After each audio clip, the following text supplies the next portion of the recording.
in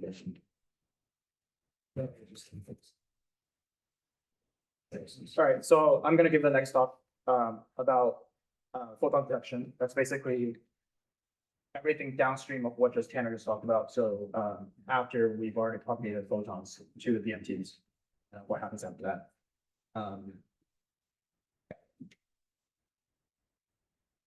So we talked about briefly yesterday during the geometry session that there's this concept in Gen 4 called a sensitive detector volume. And then this is effectively the volume where Gen 4 will start, tracking tracking the particles going through it and try to register hits coming off of it. And so in RAT, the way that we have this set up is that every single PMT contains this sensitive detector volume.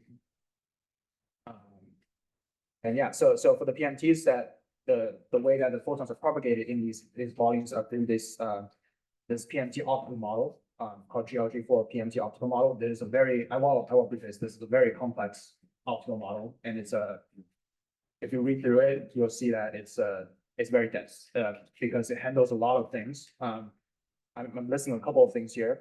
So for example, it handles thin film interactions for the photocathode surface. So this is how the light propagates through the photocathode. And as a reminder, the photocathode is has a thickness typically of orders of tens of nanometers, so less than 1/10 of the wavelength of the photons themselves.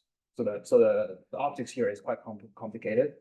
It also handles the optics of sort of on the edge of the PMT where you have a photocathode hitting a glass and potentially hitting some sort of metal shielding on the back, and also interacting with the thin vacuum inside the PMT. So that is also handled here. It also obviously handles the quantum efficiency of the photocathodes. So creating something called what we call photoelectrons. So effectively, photoelectrons is the last thing that we create in the physics simulation. Everything downstream of photoelectrons are DAQ or electronic regime simulations. Yeah, so we do not simulate how the photoelectrons goes to the PMT tube and hit the diodes and stuff like that. Whereas the diode is just a geometry object that exists and reflects lights occasionally. We don't actually simulate the diodes. And yeah, so everything downstream of that is we treat that as electrical systems that show up in a data acquisition system. Yeah, so I would say that this model again is quite complex, and we have plans actually in the future to implement something similar to this, but perhaps with less complexity. For example, in Snow Plus, there's something called a greatest model, where basically we accept all the photons and create a map of what the photon acceptance will be like as a function of the angle of the photons and the position that photons hit, stuff like that. So we might implement something in the future, and if other detectors have different complex PMT models, you're more than welcome to either modify this model or create some new PMT models as well. For example, the button experiment just recently contributed encapsulation geometry, which interacts with this very weakly, but still changes how this works a little bit. And this is definitely something that we're continuing trying to iterate on, make sure that it agrees with data pretty well. But so far, at least in EOS, the data MC agreement looks okay. But yeah, so detected photons are translated into photoelectron objects, as I just mentioned before. These represent individual PMT hits. So every time the PMT creates a pulse, we're assuming that a photoelectron in ratpac is created. So these two, photoelectron is just a word that we use to represent something that the PMT sees. So these detected photons contain a lot of information about where the source photon comes from. So a lot of it is the photon MC information that Tanner just talked about before, and how these photons are created, what were their wavelengths, polarization, which process specifically created them. Specifically, we track the Cherenkov scintillation, re-emission, or dark hits. And so dark hits are hits you add in the PMT as photoelectrons that wasn't created by real photons. These are effectively noises in your PMTs. We also track what we call hit time. So this is the actual time that the photon reaches the photocathode. So this is in the physics simulation, the timing that the photons have when it interacts with the PMT. This is different from something what we call front-end time, which is the time that the photon reaches the electronics.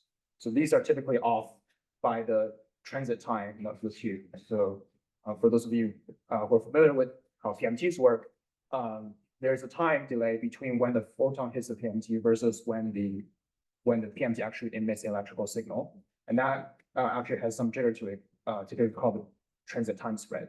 So the front-end time and the hit time is off by the transit time, and that's smeared by the transit time spread. And we do model that using a ratpac-two table. I'll talk about that a little bit later as well. The photoelectrons also include charge information. So, PMTs don't always create the same amount of charge for every photoelectron. That actually has a distribution as well, and that's a quantity that defines, the performance of a PMT. And then so that information is also sort of included in the simulation here. We also include information about what gain you set the PMT to be. So typically, for EOS, it's like something like 10 to the 7. But for different experiments with different types of PMTs, that gain might be different. And the distribution, the width of that distribution is also different. So yeah, so a little bit of how we model these things. So all of the specifically, the PMT performance metrics, which are like the transit time distribution and the charge distribution, are all defined in ratdb tables. So I'm giving an example of a measurement we done. So this is the Hamamatsu R11780, which are the 8-inch PMTs that we use in EOS. Well, most of EOS. We have a couple of models. So these are measurements done at Berkeley and analyzed by people at Penn and Berkeley. So there's two tables specifically. So there's the PMT transit table, which defines the transit time. So as you might be able to see, I apologize, the images are a little bit small, but you effectively define something. You define an entry called time, you define an entry called time probabilities. So that's basically, the X and Y axis of your transit time distribution.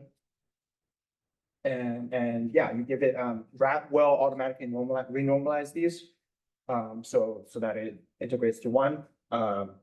So you don't have to worry about that.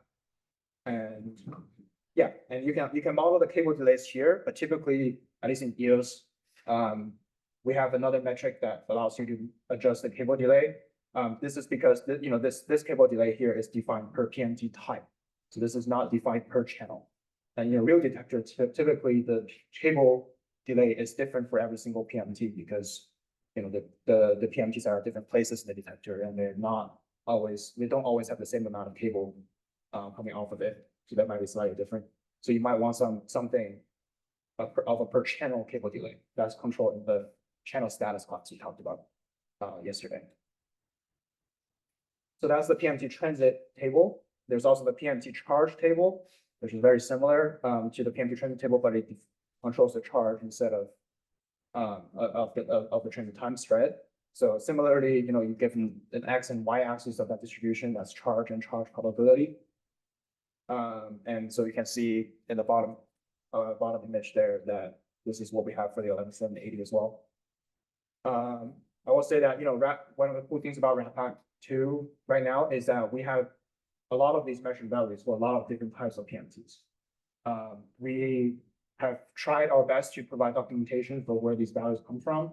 Some of these values are done with like actual measurements that we've done, typically usually at Penn or at Berkeley. We've done a lot of these measurements throughout the years. There are some other ones that are also just coming from the data sheet. Hamamatsu typically provides numbers for these PMT types about the time spread as well as the charge distribution. So how much you trust data sheet depends. But we do have a lot of these PMTs ready. So you can very easily change from a 11780 to another PMT in the detector and test them out. Maybe this could be helpful if you're setting up design a new detector or something like that. And I'll also say a pretty cool thing about RAT, and we actually never talked about this, but we should probably have included this in the introduction, that one of the core philosophies in ratpac is that it's supposed to be as micro-physical as possible. So throughout these couple of days, you can see that we're not doing any sort of bulk detector response calibrations yet. So we're trying to simulate everything as it is in the detector. We're trying to simulate every single particle every single photon in the exact way physically that it goes to the detector. And the cool thing about this is you don't have to model a huge detector with RAM. So you could also, for example, if you have a dark box setup designed to measure a PMT response, but you're worried about stuff like, my dark box is not perfect. So you could get paths of light that reflects back to the PMT and stuff like that. You can model all of that very easily in RAM by actually just creating geometry for a dark box that you do your PMT measurements in, and then compare the data to MC in that way.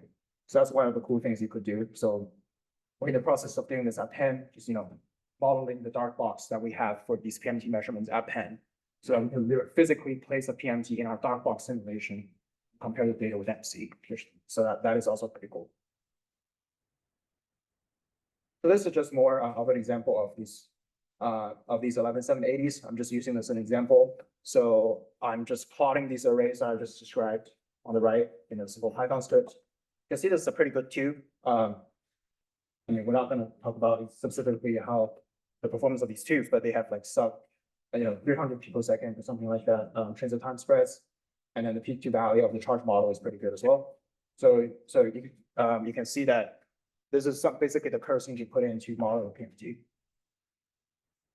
Does that make sense to people, or is this a good place to pause and just take some questions?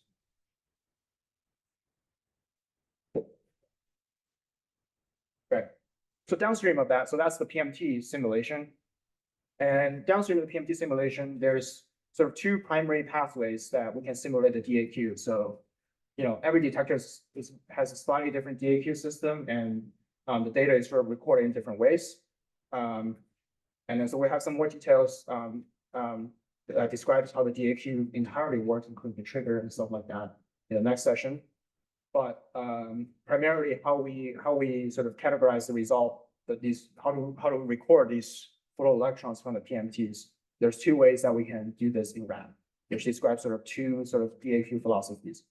The one way is what I call the simple output, which is sort of a DAQ system where the actual waveforms coming from the PMTs are not digitized, but instead you're using some sort of type of hardware electronics to record some of the features from these PMT pulse types. So this is what we do in Snow and Snow Plus, where we have these front-end cards that records the charge over a fixed integration time, as well as the time that these tubes are hit, instead of actually recording the whole waveform.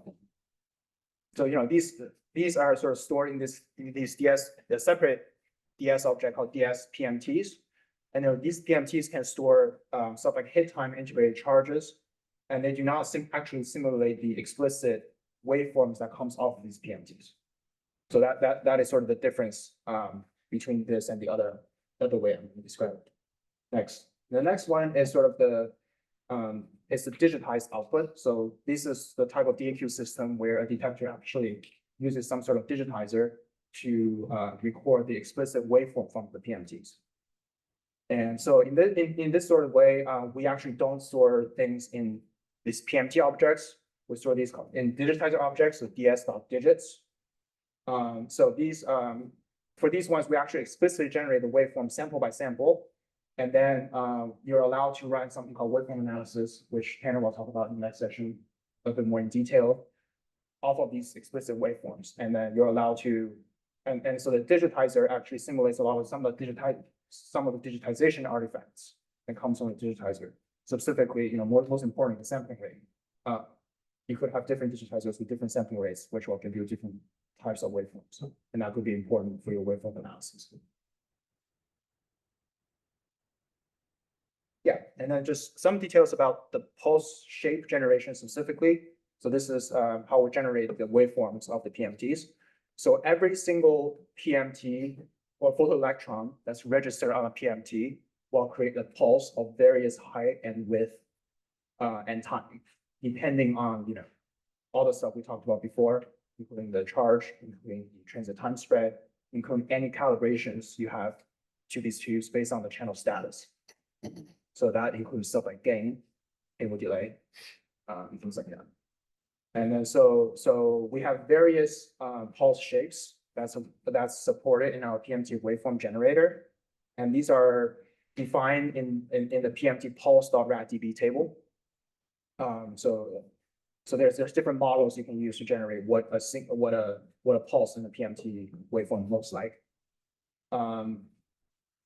Yeah, and then so I talked about briefly about channel status and what you can adjust. Yeah, so every single PMT pulse corresponds to a single photoelectron, and then an entire PMT waveform represents the multi-PU waveform. So the entire waveform you see in an event window for one specific PMT. So I'll go through. So we currently have three types of pulse models you can use. So these are, the first one is a log normal fit, the log normal pulse, which is a log normal distribution that has a fat tail on the end for a PMT waveform. And this specific model right now has a fixed pulse width in our model right now. But by fixed pulse width, I mean the standard shape has a pulse width.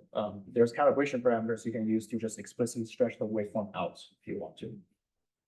There's also a Gaussian model. I would say it's a simpler model. It just uses a normal distribution. It's a Gaussian pulse. And you can pick a random width from the PDF for this specific model. And there's also the explicit data-driven model, which is you feed ratdb a actual waveform for every single PE pulse. So you can measure this in a spectrophotometer in a dark box setup or something like that. And then it provides you an array of times and voltages for the pulse shapes, and then perform some sort of interpolation between the points if it needs to.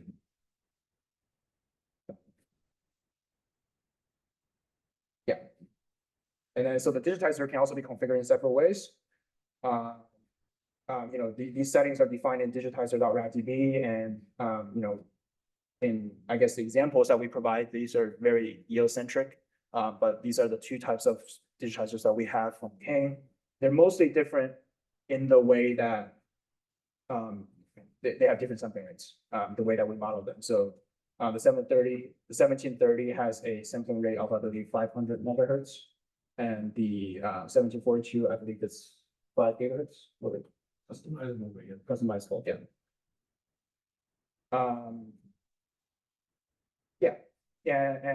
So we also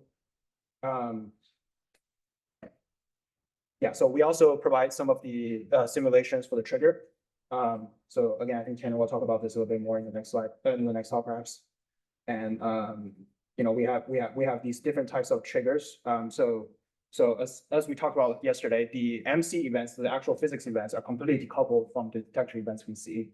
This allows us to model things like pileups and actually explicitly model the trigger time. And then so there's different DAQ models model the trigger side differently. The example of the force trigger is the very simple trigger where you just trigger at t equals 0 at all times. The split EV DAC trigger, which EOS uses, does something slightly different, which is it kind of adds up all the PMT pulses together, and when that added PMT waveform pulse crosses the threshold, it will trigger instead. So that's a little bit more a more nuanced way to do this. Yeah, and then like I talked about before, the digitization process, the pulses are generated per these Monte Carlo photoelectrons, so the true photoelectron information. We also add some Gaussian noises to it. This is a controllable parameter in the digitizer as well. And they're stored in these DS digit windows, and then you can. And we haven't talked about intervals entirely yet, but there is an option where you can sort of dump these waveforms entirely to a flat root file for analysis. This is particularly useful if you're developing a waveform analysis algorithm, for example, and you can just get these waveforms out without too much hassle. And then they're processing these analysis processors, which creates these objects called digit PMTs that stores the result of these waveform analysis, different waveform analysis results. This is just an example of what a digitized waveform look like. So the red here is showing the actual analog waveform that RAD is generating. It has I believe we're using a Gaussian pulse model here, and then we have a pulse with a certain amount of charge in it at a certain time, and we're digitizing this with the 1730. So if you can visually subtract points off of each other, you will see that the period of the sampling rate is 2 nanoseconds. You can count and then let me know if I'm right. And then there's 100 samples in here, but you can also see that there's oscillations from the truth information because we have added the Gaussian noise in the digitizing. Yeah, and that's pretty much it. I'm happy to take any questions. I'm sure, this afternoon people will play around with this and have more questions. I'm happy to help.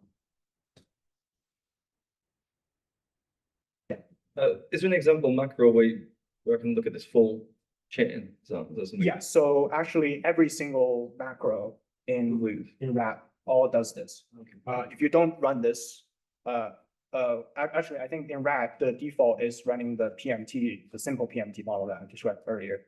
But it's quite straightforward to run the digitizer. I think it's literally just a tag in DAQ. Excellent. Okay. And another question is, do you simulate double photon emission, photoelectron emission?